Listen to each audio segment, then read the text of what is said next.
هبدا كركي كردايا هاي إدرامي واحد إدرامي وش يال كركي أي هبدا كردايا دارن رب جريء دعم أركان وجري هايان إلى أركاز إلى أركان وجري هان كوب شيء ما قبض كري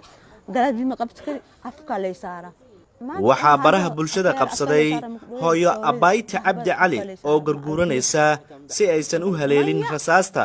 ay iswidaarsanayaan koox hubeysan iyo ciidamo ka tirsan dawladda. hooyadan uma soo bixin inay wax mucaarado ama taageerto, waxaase ay ka mid ahayd dad ku ganacsada isgooska Fagax.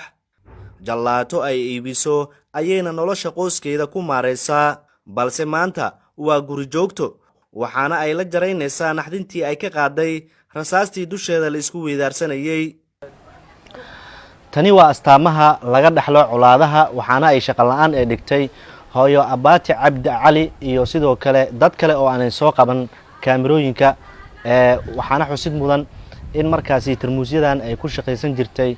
hooyo Abayti, balse tan iyo markii israsaasintii ay ka dhacday isgooska Fagax aan lagu shaqeynin tarmuusyadan oo jalaato ay ku iibsan jirtay. shaqada jalaatada ayaa hooyo Abayti Cabdi Cali waxa ay ka maareyn jirtay nolosha qoyskeeda oo ay ugu daran tahay hooyadeed oo ah qof waayeel ah, waxaana ay u shaqeyn weysay sababta noogu sheegtay inaysan tagi karin isgooska Fagax oo israsaasin ay ku qabsatay cabsi wali ay ka qabto rasaastaasi. lama dhinac habada la isku rido gali daranku cabsadi ma barkan ku kurti inuu afrigooti waa aragtay ba kaamirada ka aragtay jilbaha wax ii garin gacma waa jareen absada baay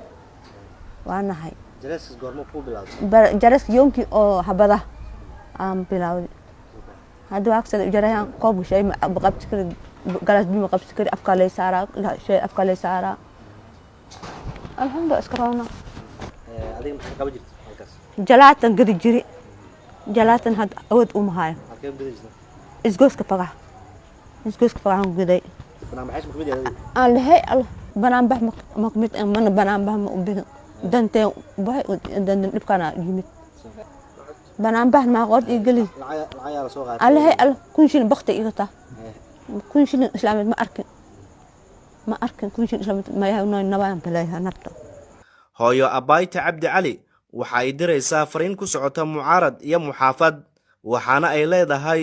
hooyo xabadda naga daaya. waxaan rabnaa nabad iyo caafimaad rabnaa qoraalkana iska dhigaan dagaal iska dhigaan nabad ay qaataan rabnaa intii qori wadid oo dhibka wadada inay nabad qaataan rabnaa dhibka dhan inay iska dhaafaan oo habad iska dhigaan qori iska dhigaan caafimaad ilaahay nasiyo nabad qaadan dagaalka nijis safka dhan dan oo jid ma alla maatada masaakiinta ilmaha naaga adan oo jirto qori faa'iido mal habadna faa'iido mal dagaal wiil ku dhimay meel wiil ma ku dhashto nabadaan rabnaa ma dhib ma rabno. hooyadan u dhiban siyaasadaha isdiidan ee dalka ka jira waxa ay noo soo dhiibtay codsi ah in la garab istaago maadaama xaaladeeda caafimaad aysan wanaagsaneyn, kuna darso qofkii qoyskan u dhaqaaqayay waa iyada. ma ka cabsaha yoonkii dagaalka ilaa arkan gurigana isku jooga meeshan ma aadi kari waa ka cabsaha ina lay caabi Soomaalida inay caawiyaan kuwii korkay ku dagaaltameen kuwii dibad iyo banaanka jiraan inay caawiyaan rabaa dibad iyo banaanka inay lay caawiyaan rabaa ma aadi kari nafa ay hayso cabsaha guriga isku jooga sidii yoonka ila arko duqdan waa haya hooyo way gabar iigan anay qabtaa. hooyo Abayti Cabdi Cali ayaa hadda waxay inooga baahan tahay kaliya ah in aanu si dhab ah u garab istaagno maadaama ay markaasi soo wajahday shaqo la'aan iyo caafimaad darro ka soo wajahday israsaasintii Fagax ka dhacday. nambarkay waxa waay furaa 8 57 61 eber 5 furaa 8 way nambarkay furaa 8 way 57 61 eber 5. maxamed yaxya jino muqdisho.